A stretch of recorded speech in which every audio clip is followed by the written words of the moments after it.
यानंतर बातमी पंढरपुरात आहे। महाराष्ट्राचा आराध्य दैवत असणाऱ्या विठ्ठल मंदिराच्या नामदेव पायरीचे महाद्वार आता चांदीनं मढवण्यात आलेला आहे।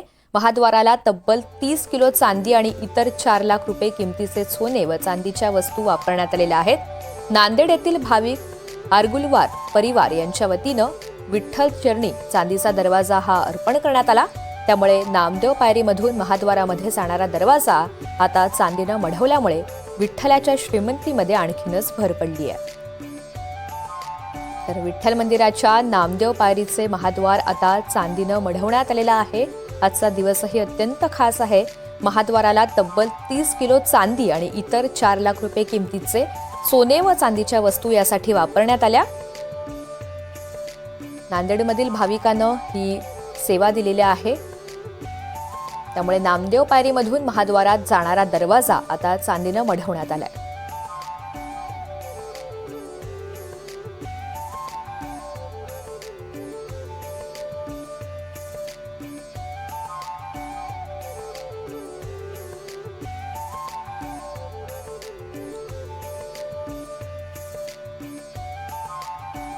तर नामदेव पायरीमधून महाद्वारामध्ये जाणारा दरवाजा आता चांदीनं मढवल्यामुळे विठ्ठलाच्या श्रीमंतीमध्ये आणखीनच भर पडली आहे। त्याचीच ही महाद्वाराची आपण झलक पाहतोय।